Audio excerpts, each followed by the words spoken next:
Hey, Rach.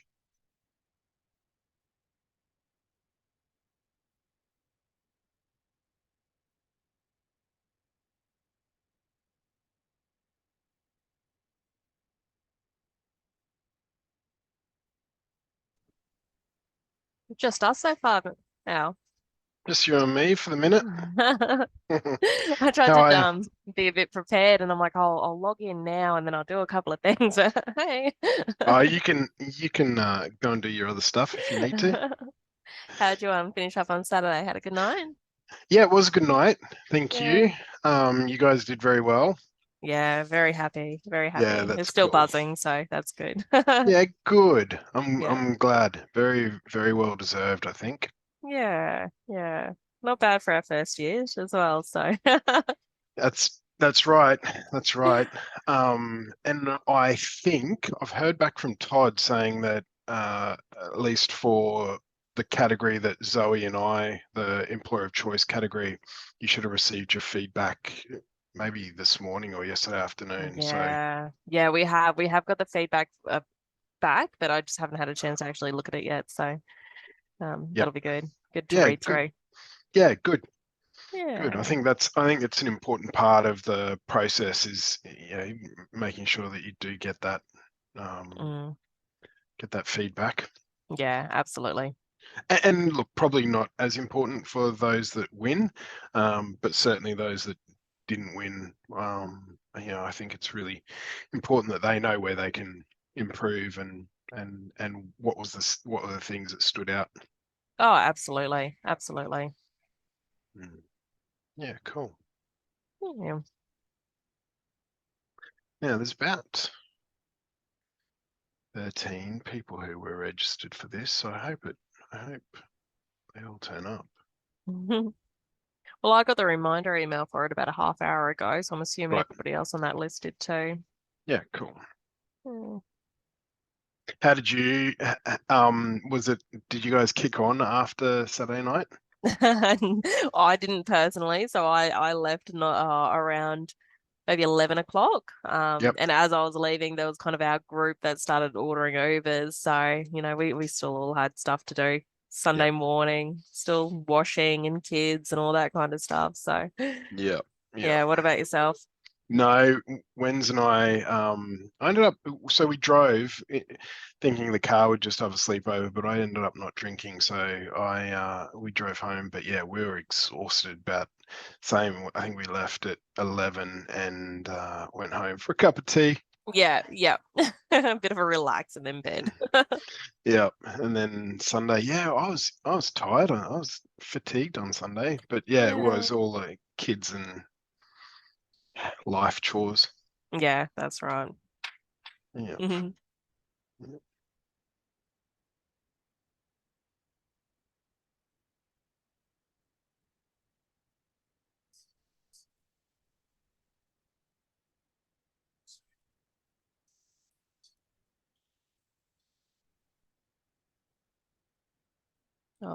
I'll pop myself on mute and Sure. as more people hopefully start to come through shortly. Cool. Easy.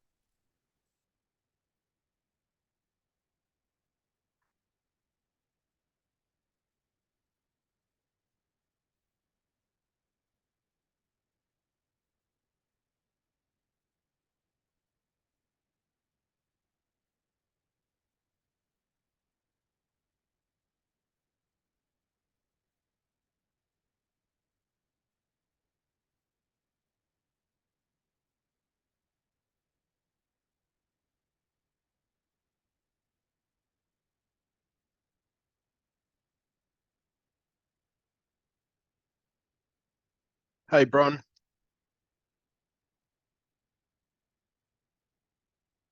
G'day, how you going? Good, thanks.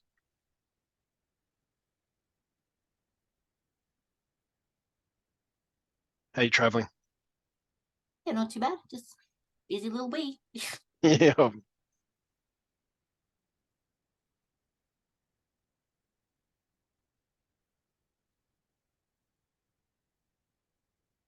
gonna shut my office door. You're right. Hey, Eloise, how you feeling?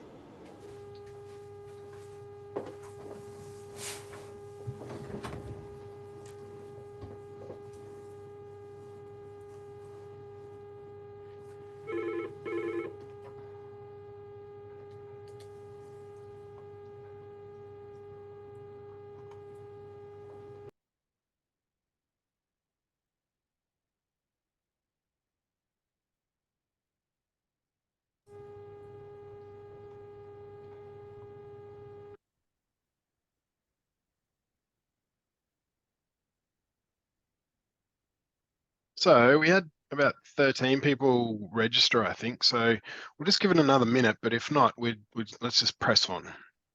Okay, no worries. Eloise, have you heard from anyone?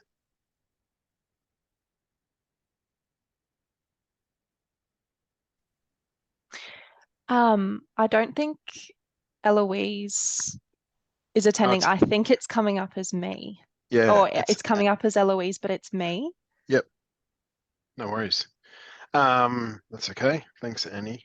Do you want to change your, Annie, do you want to change your name on your, all you have to do is find those 3 buttons and then rename. Yeah, cool. Sorry, it only just clicked then. I looked down at the attendees and realized it was me, not Eloise. No worries at all. Might just flick a message to Eloise.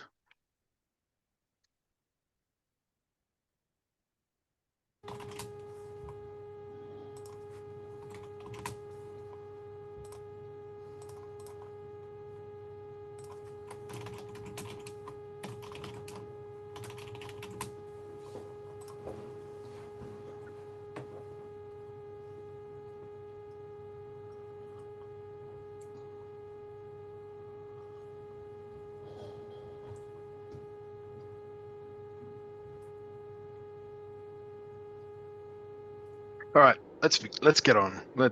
Everyone who wants to be here is here, so let's do it.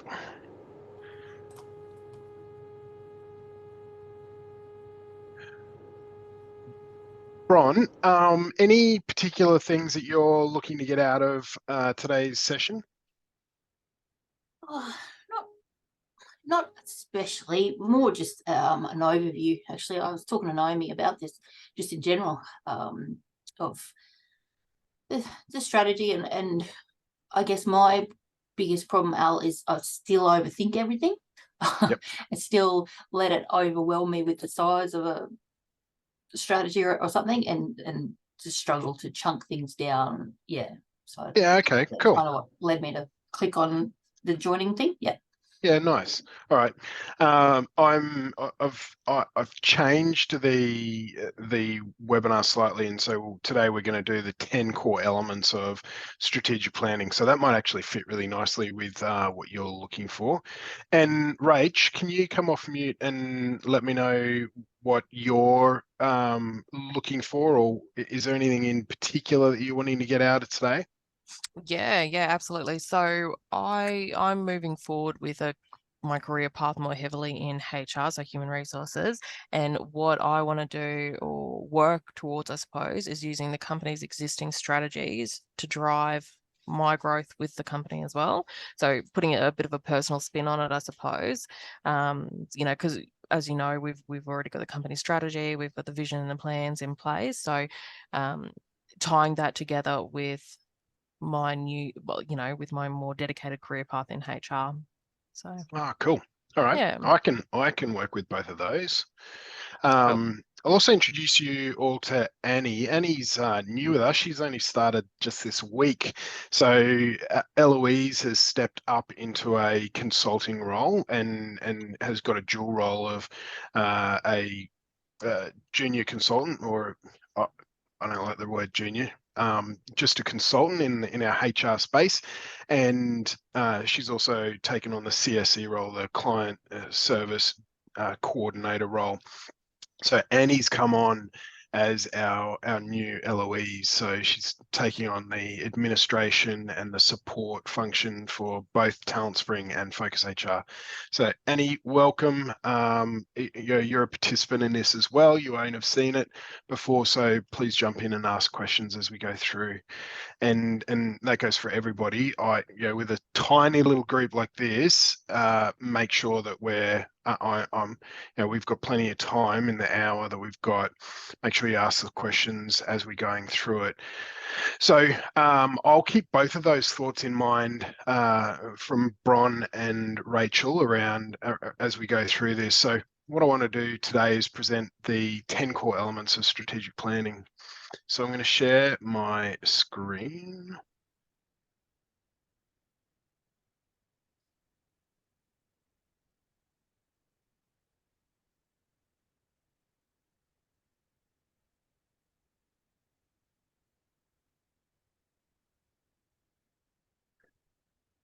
Ron, can you just give me a thumbs up if you can see that PowerPoint? Yep. Oh, Good on you. Thank you. All right. So in the chat window, you'll also see that I've loaded up a 2 files. They're just a copy of our 1-page strategic plan, and there's a PDF version and a blank PDF version and a blank Word version as well. So if you'd like to, you can download those and open them up. The PDF version has also got a explainer page. So I've filled in one of the sides of that PDF file with an explainer of exactly what each of the cells means, so that it can be a little bit easier to fill out. So they're both designed to print on A3, which is the same size 1 pages that we use. Mine's sitting just down here on my wall, our current 1-page plan, and I'll also show you our 1-page plan filled out, complete as we use it currently a little bit later in the presentation. So the one of the things, and Bron, to help you, is one of the things to make sure you're not overthinking the strategic planning process and not getting bogged down in or paralyzed by the analysis of it, is to put pen to paper. And I really advocate printing out a 1-page plan and just starting to scribble and spending a couple of weeks scribbling down these different elements and building out your 1-page plan. And as you do that, there's something magical about putting pen to paper and letting the process kind of percolate over a week or two. And that's how we run our workshops. That's also how we do it ourselves. So everything in today's session is how I run both the public and the private strategic planning processes for our clients, and it's also the way that we run our own strategic planning, both in Focus HR and in Talent Spring. Sorry, Al, I'll just quickly interrupt there. Bron and I are just chatting in the chat room at the moment, and neither of us can see the attachments. Are they in chat or? Yeah, they're in the chat. Hold on a sec. Let me bring it up. Thank you. Show the chat.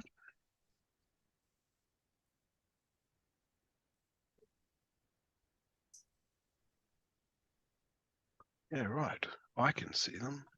Oh, can you see our messages? Yeah, I can see. Can't see the attachment. Sorry. Yep. Hold on a second. Let me see if I can reload those. Thank you.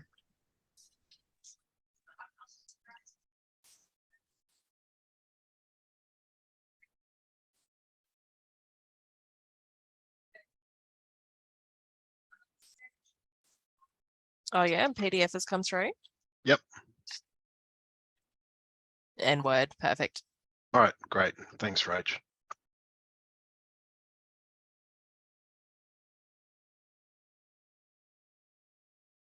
All right, let's dive in. Thanks for joining us, Nay. You don't need to stick around. You've heard this before. Or are you there to heckle? She can stay on mute. All right. Thanks. No worries. Hey, ladies. Morning, Naomi. All right, let's dive in. Look, I self-confessed strategy nut. I love this space. I love what it does for businesses. I help businesses write strategic plans that are simple to read, easy to understand, and build alignment within the organization. The key thing that I want you to get out of today is that there's a framework for how to run strategic planning. I've been looking at this stuff for the last 12 years. I've been delivering it for the last 12 years and researching all the different ways of being able to do it. The way that we've the methodology that I've adopted is born from Vern Harnish's work in The Rockefeller Habits and then his second book, Scaling Up. And look, the key things are that it keeps the entire team aligned around that core focus. And I think distractions and interruptions in business are one of the main things that pulls us off course.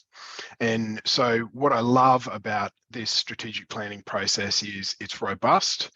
It develops this really great strategic muscle, this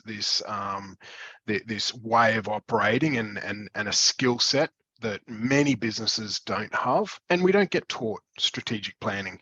We get taught all the other stuff, and we're actually really good at operating and doing the day-to-day stuff. But this strategic planning process isn't taught. So it aligns the team around this common goal and keeps our focus on the main thing.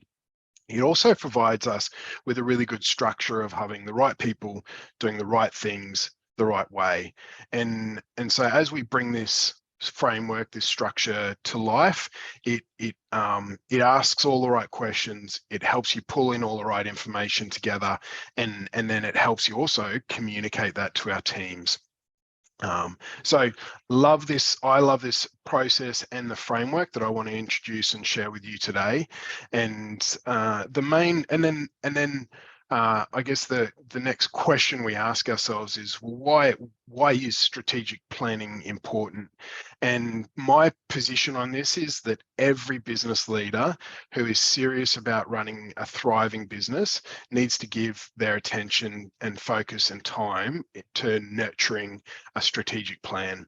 And to win in business, hold on, don't skip ahead. To win in business today, I think that you need a plan, and the plan needs to be understood and known by everybody in the team. Oh, hey, hold on. For some reason, it's playing itself forward. I do that.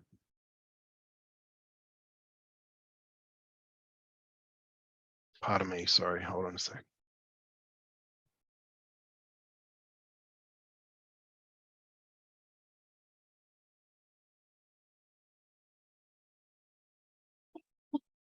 No, can't seem to stop it.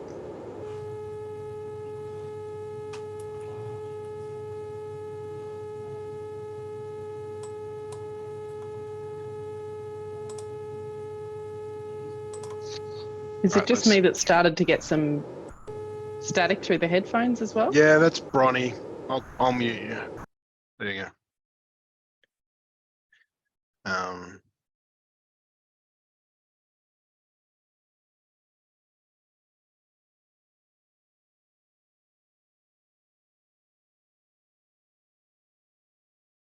This is crazy. Nate, do you know how I stop it from moving itself forward?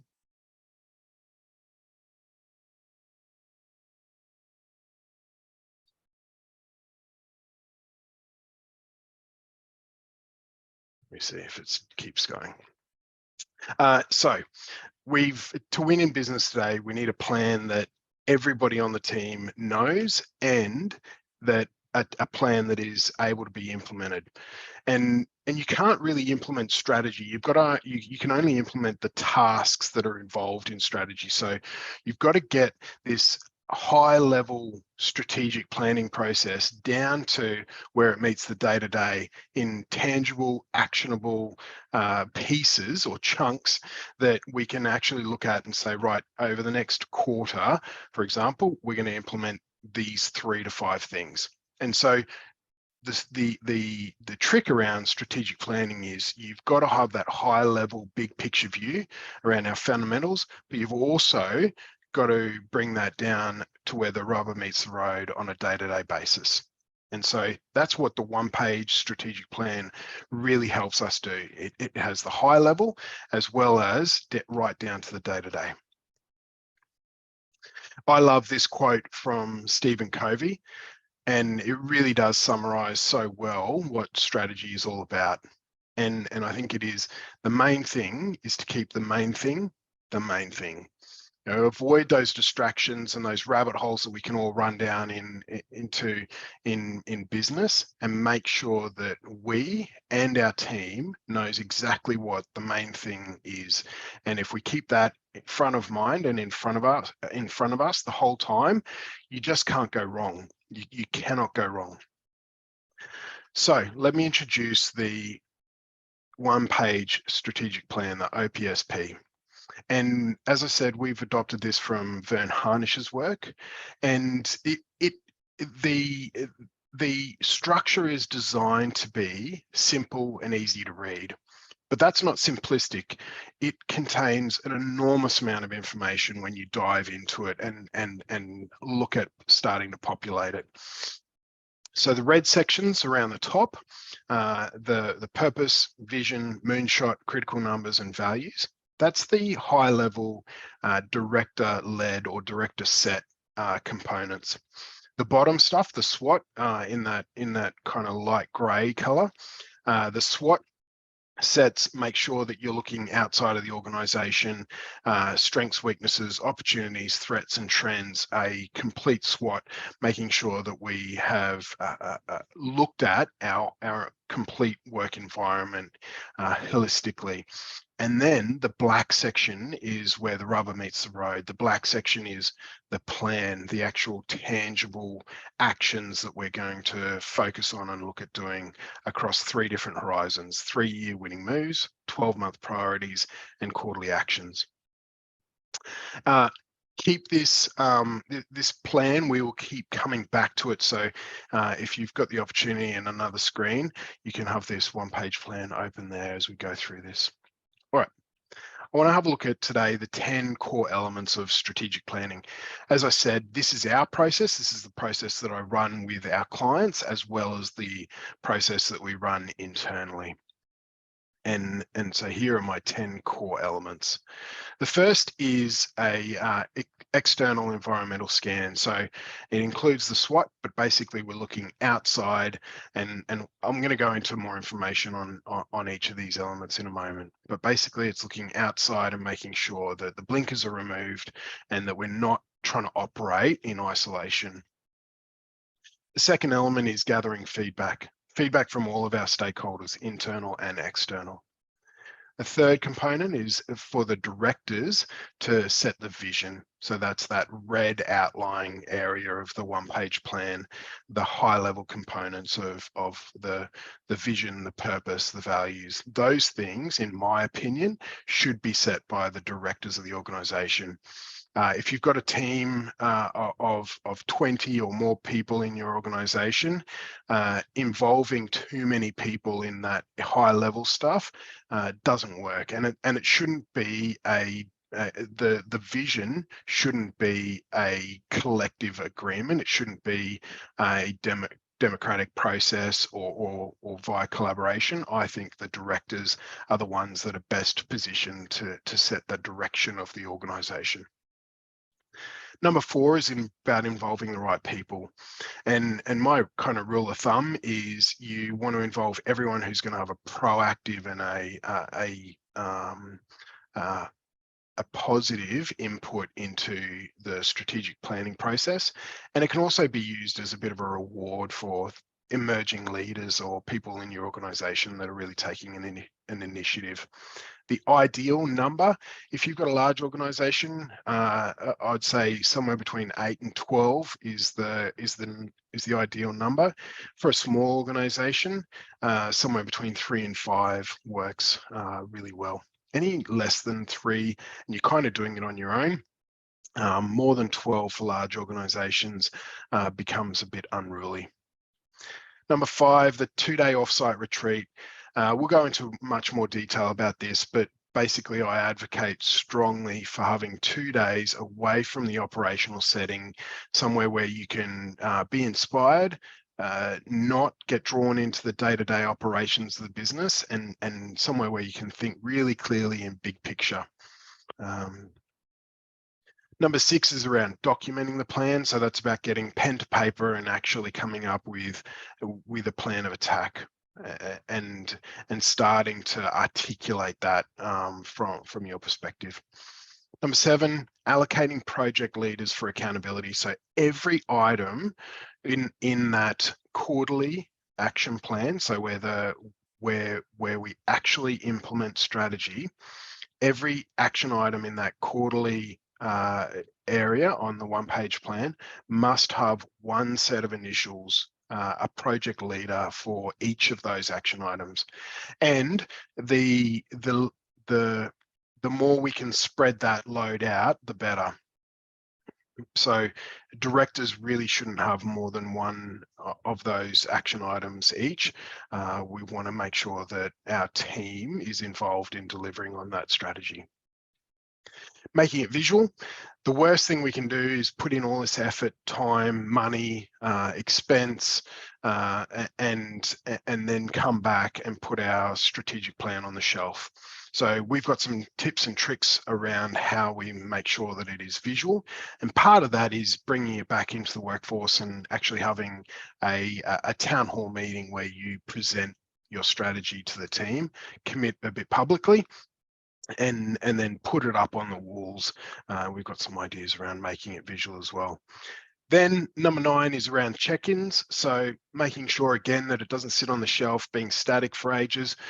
We encourage monthly check-ins against the strategic plan, and they're just simple check-ins with your team members and your leaders about where they're up to, where the projects are up to, and how we're doing on the delivery. You can also put in some scorecards around those, bringing the strategy to life and checking in on that as well. And lastly, developing this strategic cadence, and that's the rhythm of the communication and the way that we set strategy up so that it remains relevant and that it doesn't get lost. Any questions? Please jump in, come off mute and jump in as we go through, please. All right, let's have a little bit more depth, a bit deeper look into each of these components. So first of all, the external scan. Again, Stephen Covey provided this for us. The first step is to remove the blinkers, because us business people can be very internally focused. We can have the blinkers on, and to do that, we need to look up and out of our own business and make sure the ladder's leaning on the right wall. Because as Stephen Covey says, if the ladder's not leaning against the right wall, every step we take just gets us to the wrong place faster. And I think that's really good, and it sets us up for this external scan really well, because we want to make sure that we're moving in the right direction. So how do we do that?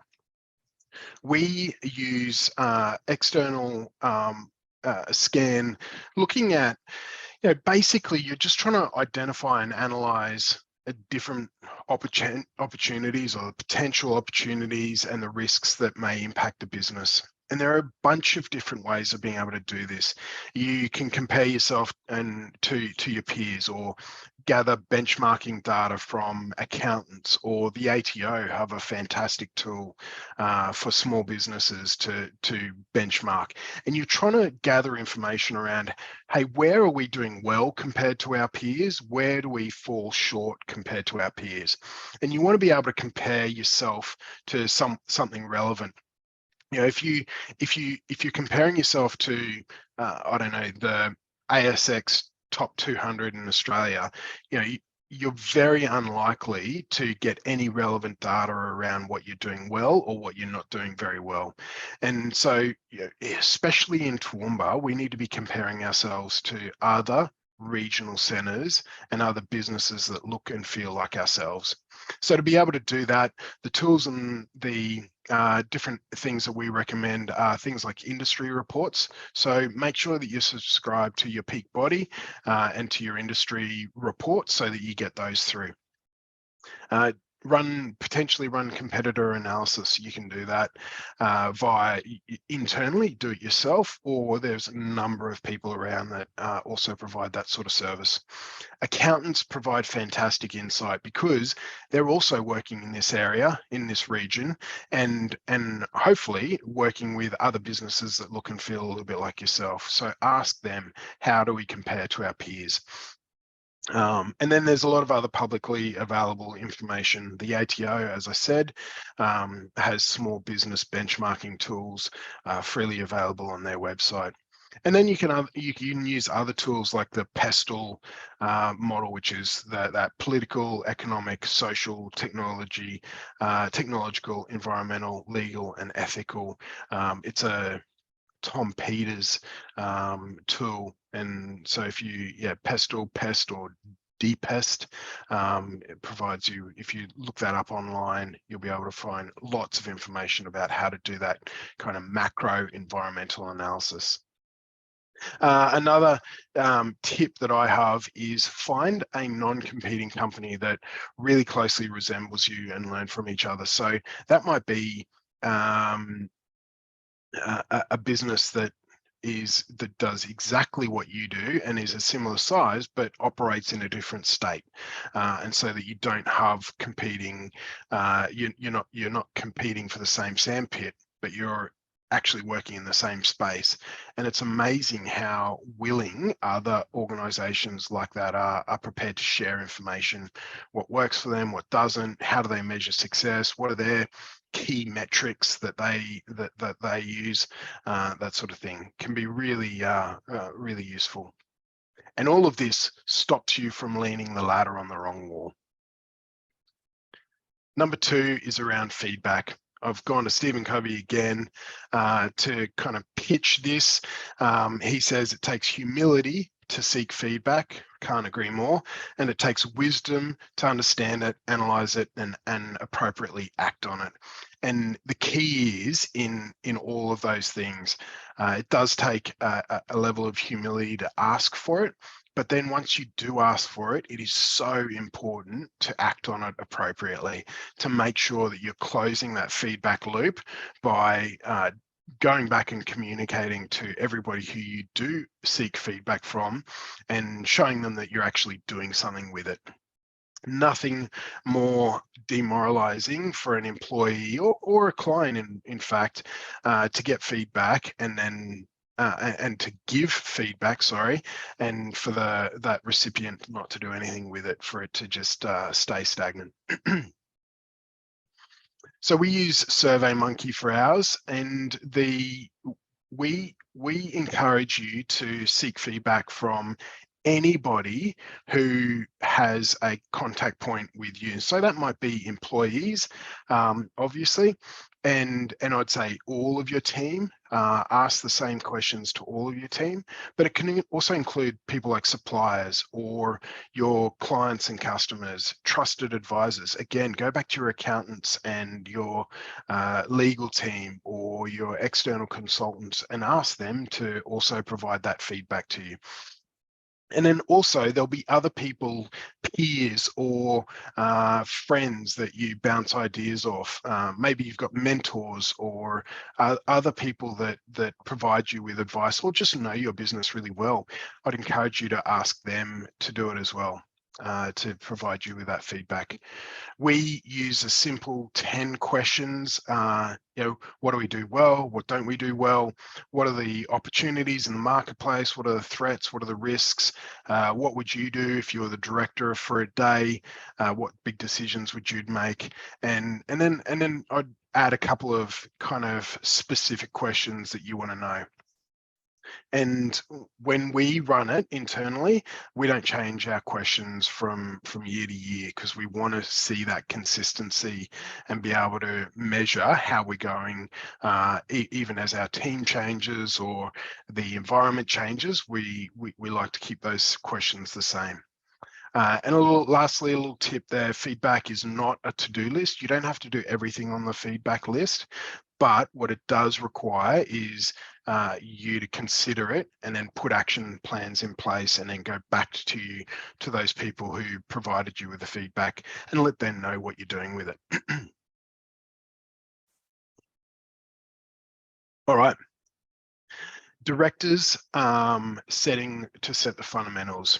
And look, I don't believe that businesses should be an autocracy, but neither should they be completely democratic. I think there is a space in the middle there where the directors have a job to do to set the direction of the business, and then for you to offer your employees to get on that bus and help deliver where you're wanting to go. So Colin Powell says good leaders set the vision, missions and goals. When everyone is united in purpose, a positive purpose that serves not only the organization, but also the world beyond it, you have a winning team. And I like that. So if we have a look at setting the fundamentals, it is around that red section of the one-page plan. And so purpose, vision, moonshot, the critical numbers and the values. And this area, I would recommend it takes the directors. So if depending on how many directors there are, or that senior level. So the 3 to 5 people at the top of the organization to work through that red section on the one-page plan, and then to develop a bit of a story around what that looks like. And I recommend what we call the CEO presentation, no more than 10 slides presentation that you can pitch to the team and say, where did we come from? Where are we going? So that's your purpose, vision, moonshot.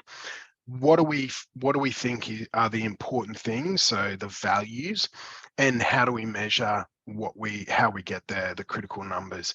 And so if you develop a bit of a slideshow, 10 slides, no more, and it's just a bit of a story about where you've come from and where you're heading, that is a really powerful tool to engage the hearts and the minds of your team.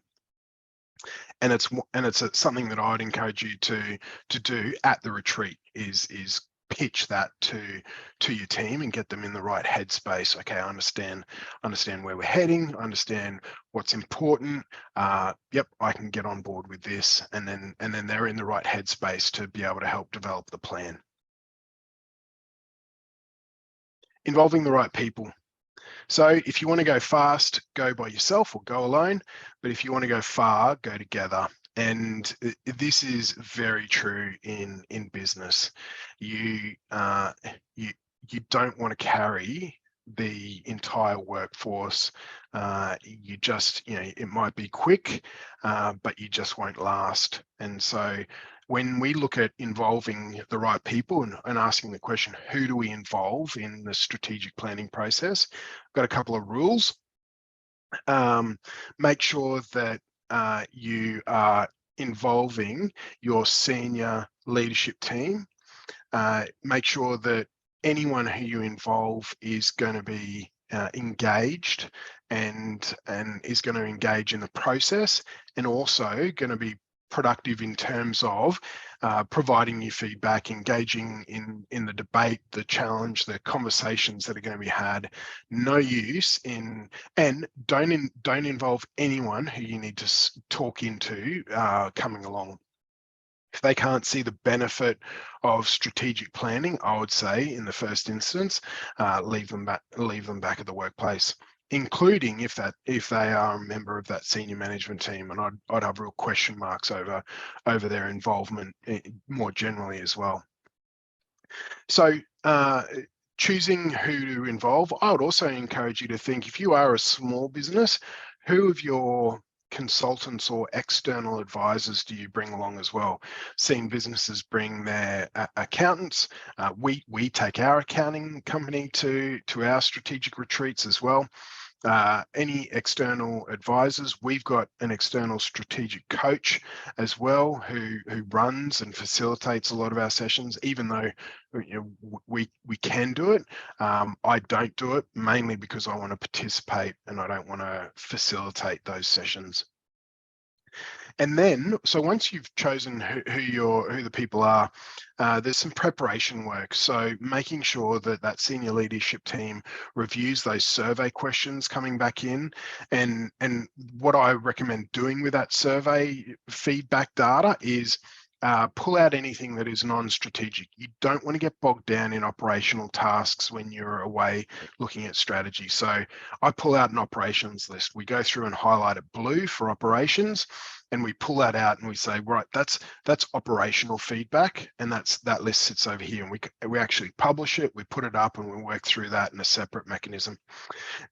Green light list, we don't want to get bogged down in things that are just green lights. We're going to do them anyway. So we publish a green light list, and basically we just put initials and a budget next to it. And that green light list from feedback can be, tiny things from, hey, do you know we've got no waste paper bin in the female toilets, through to things like where, our last 2 employees don't have business cards. They're no-brainers. They just do them. Someone's initials go on it and a budget, and it just gets done. We don't need to talk about those things at strategy. And then we also capture the ideas bench for the future. Really interesting ideas and things that we want to debate and talk about or discuss at strategy. We put those on our list as well, and we take those ideas through to strategic planning. A little tip there about emerging leaders. Really encourage you, if you've got some young up and comers coming through the organization, they're great. Tap them on the shoulder and see if they want to come and join you at your strategic retreat as well. Make sure you word them up. It's not a holiday. It's not for them to just sit in the background and listen. You want them to participate as well, but it's a great learning experience for your team. So here at Focus HR, we've got a team of 7. We take everybody away to the 2-day offsite retreat. Talent Spring, small team of 4. We take everyone away for that retreat as well. And I think we'll keep taking everybody away until we get to a size of somewhere north of 20, if we ever do. All right, then the actual retreat itself, the 2-day offsite strategic workshop. I don't love the word retreat. There's not much retreat about it. We're not running away from anything, and we're certainly not just drinking cocktails on the beach the whole time, unfortunately. So the 2-day offsite. As Peter Drucker says, strategic planning is not about predicting the future, it's about creating it. And I've got a couple of rules for the retreat. The location needs to be the beach, the bush, or the mountains. So I want the team to get away from their normal everyday environment. It helps. It's so important for everybody to be able to think at a different level, at a higher level, at a strategic level, and take a longer view of what we're trying to do. If you try to do it in your own workplace, we can't escape. And I've watched teams really trying, but they just can't escape the operations of the day-to-day. And so I really encourage you to break that by choosing a different location. And I'd suggest the beach, the bush, or the mountains. So the apologies to the world of Disney. I actually think this is where the magic happens, not just on the screen, but at the 2-day strategic retreat is where the magic happens. And the agenda that I propose is 2 days. The first day, you look at some version of team building. It could be personal development. It could be things like working through DISC, personality profiling, something team orientated and really high level. So on the first day, I love seeing CEOs presenting their direction, their CEO presentation. That slide around this, hey team, this is where we're going. This is the big picture. And then break it up with some team building or some team exercises that just gets us shakes us from that operational setting and really gets us working together, shifts the mind a little bit, opens the mind. We're seeing great results from doing cooking classes or yoga classes or breathing breathwork classes. I've had a client doing bongo drums for the afternoon, and it just really sets up the team to be able to think more strategically and at a higher level. And then day 2 is about all about working through the plan, that black section. So day one, high level, bit personal, bit team building activities, and then day two, diving into the plan and working through that. Don't rush this incredibly important time together. It's a huge investment of time, effort, energy, cost, all the rest of it, but so worthwhile. Then, and I encourage you in that night in between, have a really lovely dinner together, whether you cook it yourself, whether you get somebody in to cater, whatever, however you do that, have a really nice dinner together, but then don't make it too late. I would encourage you to have the celebration on the end of the second day, if the team's gonna let loose. All right, now documenting the plan. And Greg Reed, the millionaire mentor, says on dreams, goals, and plans, a dream written down with a date becomes a goal broken into actionable steps becomes a plan. And I think that it's exactly right. We can document these big ideas, but unless we put dates on that plan and actionable steps on that plan, what we have is a bit of a dream, is an aspirational dream board. We don't have a strategic plan. And so when we look at documenting the plan, the key here is get it down first and then get it right. So put pen to paper and actually start documenting what we think. And what I know 100% is that you do not need to discover, find, create the number one strategic plan moving forward.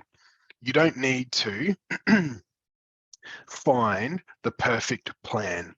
What you need to do is commit to a plan that you can implement. And so I've had organizations and clients who stress about, but is this the best strategic plan that we can come up with? Is this really going to be the plan that sets us apart? And my response is, it is, and it might be one of 5 different strategic bets that you're looking at. But your best bet is the one that you can implement, the one that you can all commit to. And it actually doesn't matter if it's the best, the second best, or the third best plan on paper that you're committing to. The best one is the one that you can actually commit to and do. And so don't worry too much about getting it right per se, but actually making sure that we commit to the process and commit to the delivery of it. We'll hone it and it stays fluid because we're going to bring it to life. So we're going to hone it. We're going to tweak it and keep changing it as we move forward. We're always going to be correcting it as we progress. But I can't be more clear about the fact that you need to choose a plan that everyone can get on board with. So use this one-page strategic plan tool to collect all of our thoughts, to start planning out, to chunk it down into that 3-year, 12 months and quarterly action items. The quarterly action items have project leaders attached to them. So let's have a look at that now. So Pat Susan, so she's actually Patricia. Patricia Summit was an American women's college basketball head coach who accrued an amazing like 1,100 career wins, and the most in college basketball history at the time of her retirement. And she talks about responsibility in this way. Responsibility equals accountability equals ownership. And the sense of ownership is the most powerful weapon a team or organization can have. And I couldn't agree more. It is so important to get the accountability right in this strategic planning process. How do we do that? Pretty easily, actually. We allocate who what and when are going to every one of our quarterly action items. So each of our quarterly action items, those elements in that far right-hand column, must have somebody's initials, and they must be a SMART goal. So they must be the goal, what it is, when it's going to be delivered, and who's responsible for delivering it. And this is the number one thing that will prevent failure to implement in your strategic plan. If you don't put this accountability level in, you are subject to failure to implement. It's the biggest killer of any strategic planning process. People lose faith in the process, they lose faith in the plan, and then they go back to their status quo, which is what's the top of my email inbox, and I just work from there. So if you can put this single point of accountability into your strategic planning process and hold people accountable to what they are committing to do, you will move forward. It is that easy. You will move forward, and much quicker than any other process. So for each quarterly action, I also put in there each 12-monthly priority. I would recommend, if you've already done strategic planning, yes, you can incorporate 12-monthly accountability as well, but I would start simply with accountability on the quarterly actions. Just put a square bracket afterwards, put their initials in it, and then ask them to deliver a completed project plan on how they're going to deliver that over the next quarter, and get them to write that project plan within 2 weeks of the strategy. Simple as that. Once we've completed the plan, we want to make sure that it is brought to life. And this Prussian field marshal back in the 19th century wrote this very famous quote: "No plan survives first contact with the enemy." And I think that is really really relates to strategic planning. We go through this enormous process and all this great work, and then we kind of present the plan to reality, and and some of it starts, it starts eroding on the corners and fraying on the sides.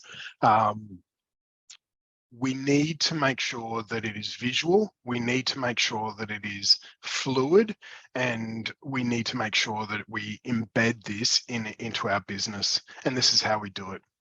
So you've got to take it back into your workplace and bring it to life. The way we do that is by a town hall meeting. So present it to your team. Go back to your full team if they're not all away, and present it. If you do take your full team away, come back and make sure that you are still presenting the final product a week or 2 weeks after the retreat. Print and publish it. If you only publish it to A3, that's fine, but we actually print ours, and I'll show you that on the next slide, in AO, which is I think it's 1.5 meters by 1.2 meters, AO size, and we print it each quarter to that. It costs us about $50, I think. So print and publish it. Put it somewhere really clear. If you've, I've got a printed copy on my wall right next to my desk, but I also have a really easy access so that I can pull it up anytime on my computer as well. Leaders must commit. Don't change the plan lightly. So make sure that you commit to this. Know that the cadence means that you're going to be back every quarter to review it. It's not a long time. So really take caution when you want to change a plan in the middle of a quarter.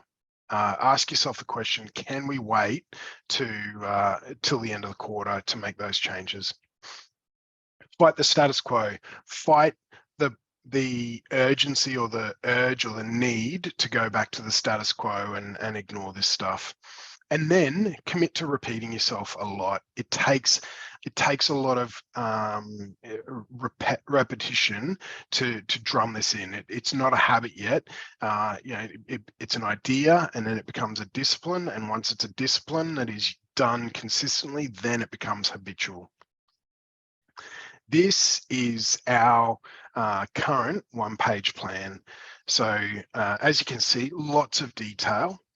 The blue links are actual hyperlinks, and they're hyperlinks to the project plans that sit behind that that action item.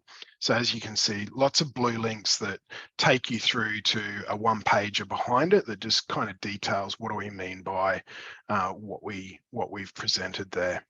And then in the 12-month priorities, you can see as we work through the year, we are kind of highlighting the green things that are done, finished, complete, and then the quarterly actions, that's what we're focused on this quarter. And again, we print that to an AO size, and then we've got copies of it all around the place. We use it in our inductions. We've got it on our desktops, lots of different areas. We also bring our strategy to life by using different elements. So I sketched this idea up a couple of years ago and gave it to Serengeti Print, and we use this on the back of our laptops. So as a laptop cover, we use this, and I just pulled different elements. So I pulled our value set, our purpose, vision, and brand promise off our one-page plan.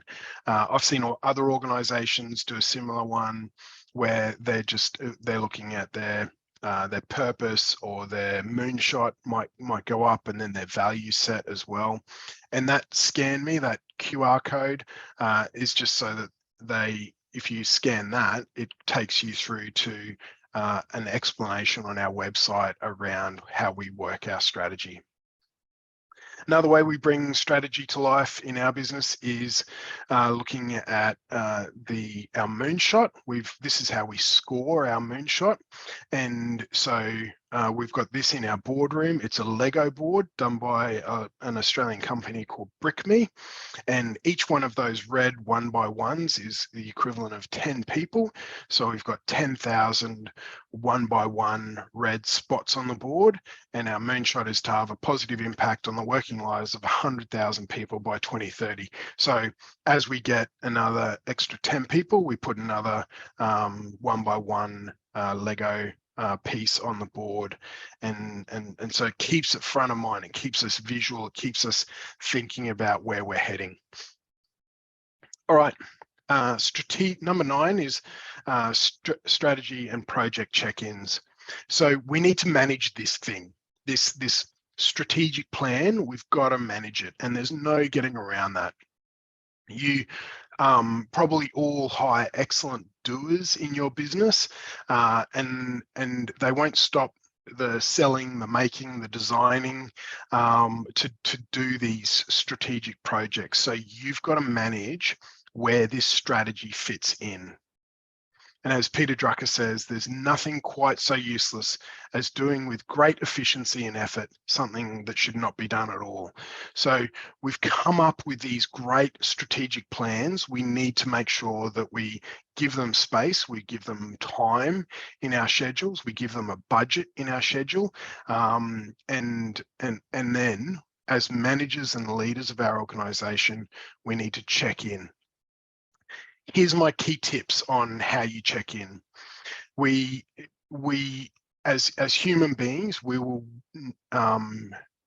easily and quickly revert to type. We'll go away for our retreat. We'll think big. We'll come up with these beautiful ideas and these beautiful strategic plans. We'll go home. We'll be asked to produce these project plans, and we'll do that, and then we'll quickly get back into the status quo. We'll quickly get back into our day-to-day jobs of selling, making, designing, whatever it might be. And so as leaders, we need to check in, and I recommend checking in monthly. So set it in your diary that you check in and you ask these 2 simple questions.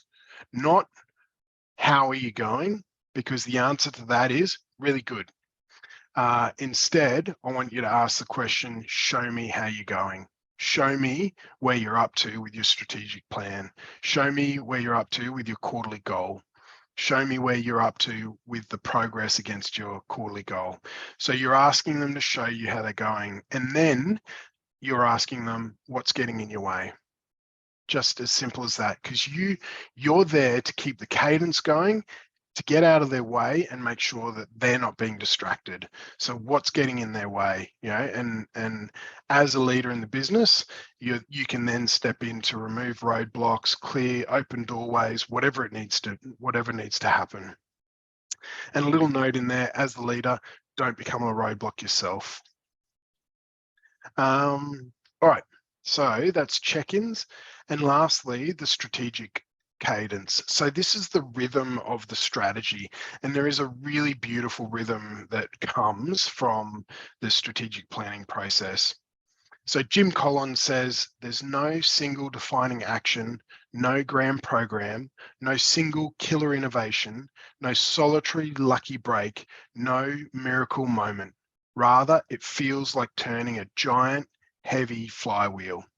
Lots of effort in the beginning to move this big giant flywheel, but as you start moving it, the effort required to keep it going becomes less and less and less, and it becomes this big flywheel that builds its own momentum and inertia. So the strategic cadence is about getting your reps. It's about making sure that your strategy doesn't just become an event. It's about the leadership team developing together and learning as an organization, and developing this, forming this discipline together. You've got to manage this process because people will revert to type, to old habits and to their old actions. So you manage this cadence, and the cadence is annual retreat, quarterly review and resets. So each quarter you look back at the quarter just been and forward at the quarter to come, monthly check-ins, and then we encourage you to add weekly operational meetings and daily huddles. And if you can do that, you get this really beautiful cadence that strengthens the organization, that teaches this muscle, this develops this muscle within the organization of strategic planning, of communication, of check-ins, of daily huddles, and this repetition. And it really does start becoming this sustained competitive advantage if you can do that. That's the 10. That's the 10 steps. So if you want to know more, please reach out. Do that again. Please reach out or go to our website. Both Rachel, both you and Bronnie know us really well. We've got another webinar coming up next week about upward feedback. I think Nay's running that one. And we're also running a group strategic planning workshop on the 23rd and the 24th of February next year. So what we do with the group sessions is we take between 4 and 6, maybe even up to 7 non-competing businesses away for 2 days, and so we'll often do them in Toowoomba somewhere, but outside of your workplaces, and we run through our full strategic planning process together. The beauty of that is that you can kind of bounce it off each other. You sit in your own groups, but you can hear other ideas and the other businesses in the room over those 2 days and share ideas. It's lots of fun. Businesses get a lot out of it. Joe Wagner Group is bigger. We run individual strategic planning for you guys. But yeah, Bronnie, if you're interested in that, we share the cost amongst all the teams that are coming, and so it's much more affordable than having it individual. Any questions?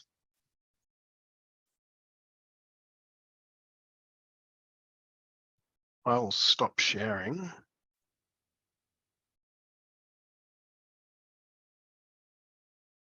No, I'm good for questions. I think you probably answered the biggest issue that I had, and that was around that stuff that's in red on their, like values and things, because I couldn't get my head around how I would cope if the team came up with a value that wasn't mine. Now, to be honest, they probably wouldn't. I'm pretty sure our guys we would be on the same page, but that's what I couldn't work out, because it's just, it's our DNA. The blood runs through us. So yeah, I couldn't quite work that out, but Yeah, I so feel Bronnie, better. you're exactly right. The value set is your value set. It's your business's value set, and a lot of the red section is not a, hey, let's develop this together. It is, this is what is fundamental to our business. Do you want to get on board? Yeah. Does that align with you? We're not going to make a, we're not going to make a value set that is a combination of everybody's values, because that ends up as an ugly brown. Yeah. Yes. What we want to do is paint the picture of the value set of our organization. And then it's a question to you, hey, do you like that? Does this connect with you? Does this engage you? And is it something that you want to be a part of? Or is it not? And that's okay too. If your values don't align with the values of the organization, hey, that's okay. No judgment. Let's make sure that we help you exit. Yep. Very good. Good on you. Rach, anything from you? No, nothing from me. Always a lot of information to kind of take on board, and you feel very motivated to start the ball rolling, first minute out of the webinar, but no, really helpful stuff. So thank you. Hey, a couple of key things from a HR person in this, Rach, is I would say the communication back. So helping your leaders understand that they do so much of the thinking through the strategy that it feels like everyone should know it, and making sure that they understand that not everyone will know it until it's been repeated and repeated and repeated. And so the town hall, the presentation, the CEO's presentation, nobody gets sick of hearing that CEO presentation over and over and over again. No one does. And so encourage your leadership team to make sure that communication is really strong. The other side that I see from a HR point of view is right back at the feedback gathering, making sure that you are closing the loop on the action items that come out of that. So if there are those green light or those operational things or things that come back, you sitting in that HR seat can do so much good by putting all of that together and then giving it back to Nick, Crystal, or Richard, or whoever it's going to be, that then goes back out and says, hey team, thanks so much for the feedback. Here are the lists that we are committing to from the feedback, or here's the 3 things that we're committing to doing from your recent feedback, to make sure that everybody who takes the time and effort to give you feedback knows that their feedback is going to something. And it also says to the people who don't give feedback, hey, if you're not giving feedback, you're not going to have your voice heard. And so, there are a number of areas where I think from a HR point of view, you can get involved and make sure that often it's around the communication being closed off. Yeah, that's a really good point, actually. Definitely. And it's not, and I say that because it's not something that is naturally going to occur to your leadership team. The directors are busy thinking big. The operations are busy thinking day to day, and so there's the Jim and the Nick and the Crystal can think big, and then Richard and Crystal, very, very day to day. And there's this void in the middle of, hold on, have we kept everyone in the loop? And I think you can play a really vital role in that space. Yeah, absolutely. Yeah, cool. All right. Thank you so much for your time. Thanks for turning up, you two, front of the class. And I'll stay on if you've got any questions, but otherwise have an awesome afternoon and we'll see you again. Yeah, thanks, Al. Okay. Thank you. Oh, and congrats, Annie, as well. Yeah. Thanks, Rachel. Not a problem. I'll probably be chatting to you soon enough. Yeah, Yep. I'm sure you will. See you, Rach. All right, catch us later. Bye. Ron. Al, just a question about the strategic 2 days. So we've sort of half spoken to Naomi about this, and she sent an email. How do we do that with other people in the room when it's such a personal thing? How does that? How do you see that? How does it practically work? Yeah, great question. So the actual activities you do, you're on your own table and in your own group. So when you're developing your value set, when you're looking at critical numbers, you're working as just your team. And then so lots across the 2 days, there's probably 10 or 15 individual exercises that the groups do by themselves. But then what happens is we pull everyone back after each exercise and we say, righto, how did we go? And organizations will inevitably talk about, oh, we've just had a breakthrough, we're struggling with this or that, and so share their kind of insights. But they're not sharing unless they want to, and some do. They're not sharing things like their finances or but it is incredible to see the interaction between those different groups and just the insights gleaned from the different industries. Trying to think of some examples of people. Marshall from CDI has been involved in this process, and he said, it was lovely the seeing and interacting with the different groups. He was with that in his cohort. There was an accounting firm, a gym, a not-for-profit, and a benchmarking, like a tech startup company that developed these crazy benchmarking apps. And so from a pest controller, he was still able to see all these kind of different input and insights from different businesses doing their own thing. Yeah, So yeah, well, I probably can see that. I certainly got that from the LEAP program, and you get that just going to business networking, don't you? We all talk the same things. Okay. So is that your concern around the private information that? Oh, well, it was Lachlan's concern mainly as well. But would you also then have in that a bit of a cross section of people who are just husband and wife teams, and therefore their interactions a little bit different? Yeah, so we do. We've got really small teams, and a majority of the businesses that we work with are the family-owned husband and wife, or brothers or sisters, and so we do see that. You've also got Naomi, myself, and Eloise walking around, and so when we set the exercises up, we'll be making sure and I love it because I get to walk around hearing these things, dive in, challenge you on a couple of ideas.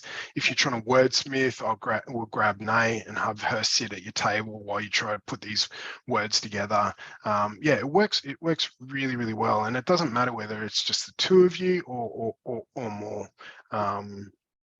Because I find actually going through this and the bloody business awards application for starters and all the questions it wants, that most of this is in our head anyway. We just don't articulate it well enough out in terms of publishing it or selling it to someone else.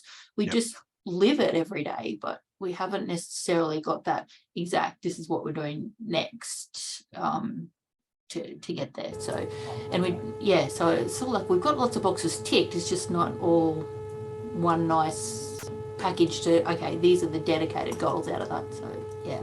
Yeah, and there's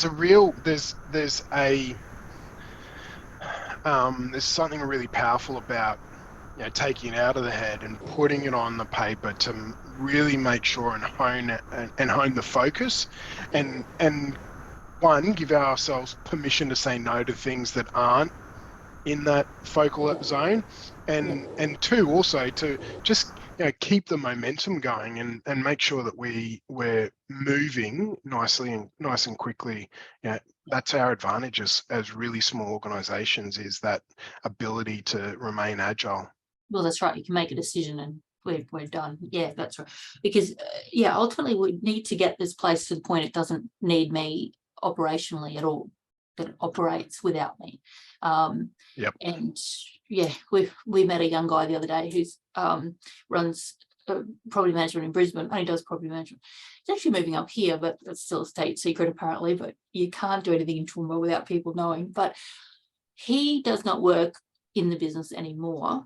He spends every moment of his day on relationship building with stakeholders, senior staff now, and referral partners. It's all he does. He actually has breakfast. He's not married, but he has breakfast with a different person and lunch with a different person every day.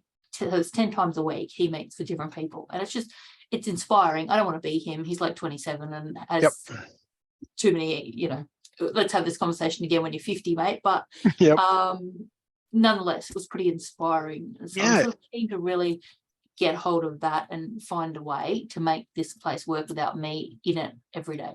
And Bron, that's an extreme example and great for inspiration, but where's your version of that, and where does it sit?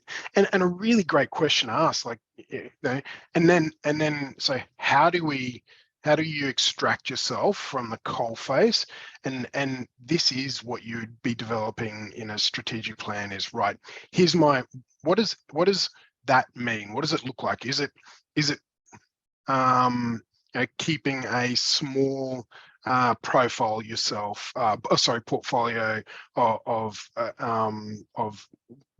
properties yourself, or is it actually my superpower is in the training, the setup, the processes, the procedures, and so one of the key questions here is, what do I want to do with my time? How then, and then you work backwards. How much time do I have then? And then we come up with a bit of a runway of, right, in 18 months, I want to be a portfolio of this much, and I want to spend the rest of my time doing this, and then I'm going to have a 4-day weekend every week.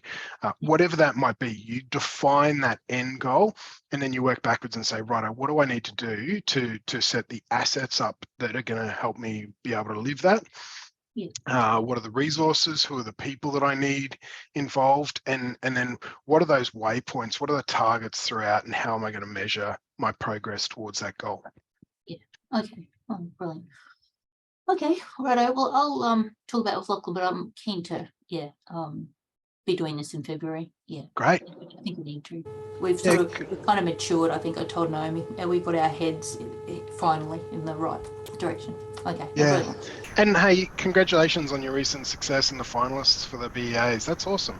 Thank you. Thanks very much. Yeah, we were disappointed we couldn't go, but we had a wedding that we had to attend, and it was fabulous. Sure. And now we've been invited nowhere for the next 12 months. Like, we could go any night. So I see they put out the date for the next one. It's like, right, we can put that as a mission. But I was pleased to get in that top 3 for the People's Choice. I thought that was absolutely pretty cool. I think that's brilliant. So that was what we actually texted the tenants. So we texted 500 tenants to vote for us, which obviously they did. So that was cool. That's awesome.